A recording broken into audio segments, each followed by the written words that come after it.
Hi everyone, welcome back to the channel. आज मैं आपको देने वाली हूँ एक self given analysis of IBPS clerk 2024। आज का मेरा एग्जाम यानी कि 25 अगस्त आज मेरा एग्जाम था। सेकंड शिफ्ट में मेरा एग्जाम था। सो शुरू करते हैं। आपको पता ही होगा कि एक बहुत माइनर सा चेंज हुआ है कि अब रीजनिंग सबसे पहले खुलती है, तो रीजनिंग की बात करते हैं। रीजनिंग में सबसे पहले जो खुली थी वो मेरे सामने एक मंडे ट्यूसडे वेंसडे डेज वाली एक काफी डायरेक्ट सी पजल खुली थी। और वो पजल मुझे याद है with in a minute solve हो गई थी। काफी सिंपल उसकी डायरेक्शन थी कि एक इवन में बैठता है, तो एक इवन में बैठता है, तो उसी से मैंने सॉल्व कर दिया था। एक ये पजल हो गई। इसके अलावा मुझे इनइक्वालिटी एक भी नहीं दिखी। सिलॉजिज्म के 3 से 4 क्वेश्चंस थे। और सिलॉजिज्म था, इनइक्वालिटी था, थोड़ा सा अल्फा न्यूमेरिक था। एक और पजल उसके बाद जो आई थी वो ये 7 और 14 डेट थी, या मुझे एग्जैक्टली याद नहीं है क्या डेट थी। और अगस्त सितंबर जुलाई ऐसे मंथ्स में इन्हें अरेंज करना था। ये भी मुझसे हो गया था। ये शायद 2 कंडीशंस पे ही मुझसे सॉल्व हो गया था। तो एक ये पजल हो गई। एक स्क्वायर बेस सिटिंग अरेंजमेंट था जिसमें कॉर्नर वाले इनसाइड देख रहे हैं और मिडिल साइड्स वाले आउटसाइड देख रहे हैं। ये भी दो दो बार में हो गया था मुझसे। इसके अलावा मुझे कुछ एज सच इतना हैवी दिखा नहीं। एक ब्लड रिलेशन का क्वेश्चन था पेपर में जो लोगों को लग रहा था कि बहुत लोग फंस रहे हैं। मेरी शिफ्ट तो शायद इजी थी, तो मेरा तो काफी सिंपल और डायरेक्ट था। सो ब्लड रिलेशन के 3 क्वेश्चंस हो गए।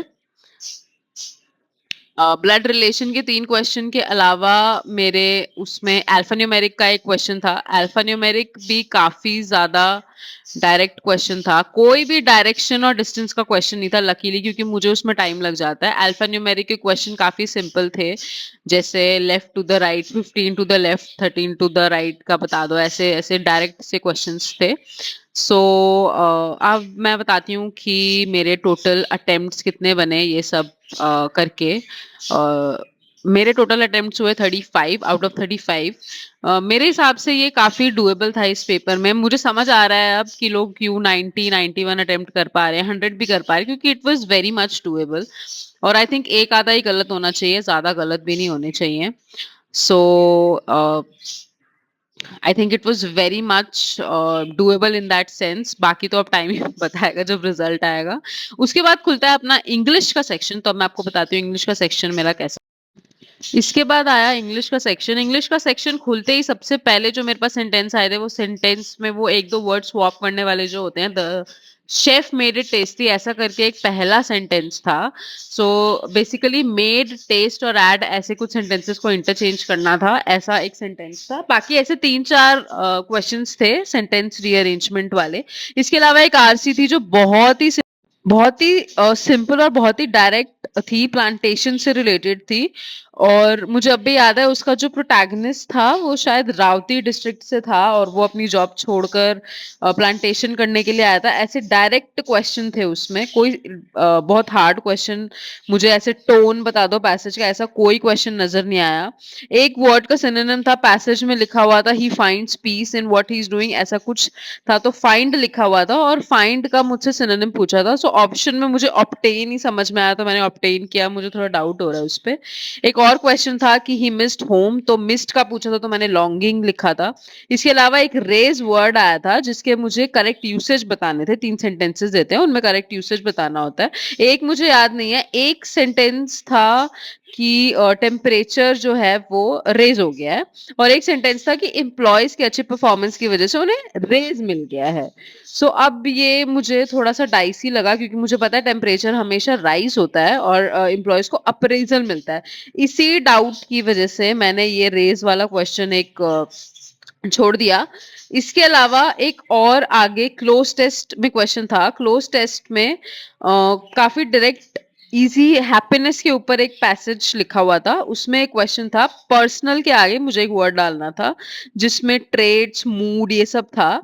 तो मुझे बिलीफ, पर्सनल बिलीफ बहुत सही लग रहा था, बट पर्सनल बिलीफ्स आना था उसमें। बट यहाँ पर स्पेलिंग ये वाली थी जो स्पेलिंग ही गलत है। सो मुझे समझ नहीं आया कि मैं क्या डालूं। बट अब मुझे लग रहा है शायद ट्रेड्स होना चाहिए था उसका आंसर। सो इस वजह से मैंने ये नहीं किया। तो बेसिकली सो बेसिकली मैंने इंग्लिश में अटेम्प्ट हुए 28। अब बात करते हैं मैथ्स की। मैथ्स से मुझे लगता है थोड़ा सा डर, बट आज का paper was very simple. I am very happy कि चलो काफी हद तक उसमें सिंप्लीफिकेशन थी। सो 10 से 15 क्वेश्चन सिंप्लीफिकेशन के थे और काफी डायरेक्ट सी थी सिंप्लीफिकेशन। मुझे खुद कैलकुलेटिव इतना लगा नहीं ऑनेस्टली। सो 10 से 15 क्वेश्चन थे सिंप्लीफिकेशन के। इसके अलावा 10 से 15 सिंप्लीफिकेशन, इसके अलावा मिसिंग नंबर थे मेरे शिफ्ट में। मिसिंग नंबर भी काफी डायरेक्ट, जैसे मुझे याद है एक में 17 का गैप था, एक में डायरेक्टली ऐसे स्क्वायर्स क्यूब्स जैसे 441, 529, 576, तो इसके बाद आना था 625। ऐसे डायरेक्ट क्वेश्चंस थे। मुझे याद आ रहा है 16, 32, 48 ऐसे करके कुछ था। सो ऐसे करके कुछ मिसिंग नंबर थे। सो ये 10 से 15 क्वेश्चन और मिसिंग नंबर के 5 क्वेश्चन हो जाते हैं टोटल 20 क्वेश्चंस। ये वाले 20 क्वेश्चन, इसके अलावा एक डीआई थी जो काफी डायरेक्ट और सिंपल थी, जिसमें जहां तक मुझे याद है ए बी और सी 3 लोग थे, ये R1 R2 और R3 रेडियोस बेच रहे थे, जिसका काफी सिंपल डेटा था। 30, 28, 42 ऐसे करके कुछ डेटा था और इसमें क्वेश्चंस भी काफी सिंपल थे कि इसका सम बता दो, इन दोनों को ऐड करके इनका रेशियो बता दो, काफी सिंपल था। एक मुझे याद है बी का एक क्वेश्चन, एक बी का क्वेश्चन था कि उसके R1 R2 और R3 के एक रेडियो की कॉस्ट कितनी है, तो टोटल रेवेन्यू बता दो बी का, ऐसा एक क्वेश्चन था। इसके अलावा एक डी भी था इसमें, और डी का एक क्वेश्चन था, डी के जो टोटल सोल्ड और अनसोल्ड रेडियोज है उनका रेशियो 4:3 और डी का डेटा था 48। अब 4:3 और 48 में मैच ही नहीं कर पाई कि मैं इसको सॉल्व कैसे करूं, और पैनिक भी इतना हो गया था, तो मैंने एक ये क्वेश्चन डीआई में मैंने छोड़ दिया। सो मैथ्स में अटेम्प्ट मेरे हुए ये 20 और डीआई में मेरे हुए 4-5 क्वेश्चन में से।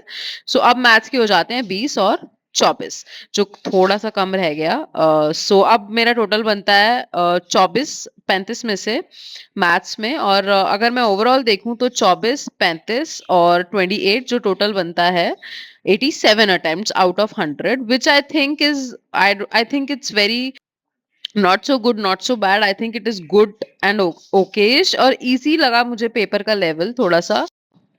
मुझे बहुत मॉडरेट भी मैं नहीं कहूंगी इसे, क्योंकि ऑनेस्टली मैं मैथ्स इतने काफी डायरेक्ट क्वेश्चन सॉल्व करके मुझे नहीं लगता कि बहुत टफ था। उसके अलावा जहां पर लोग 91 तक भी अटेम्प्ट करें आपने देखा होगा, तो वहां पर मुझे लग रहा है इस बार कट ऑफ हाई जाएगी, क्योंकि पेपर थोड़ा सा इजी लेवल का था। So that was it. देखते हैं इस बार होता है या नहीं, and thank you so much for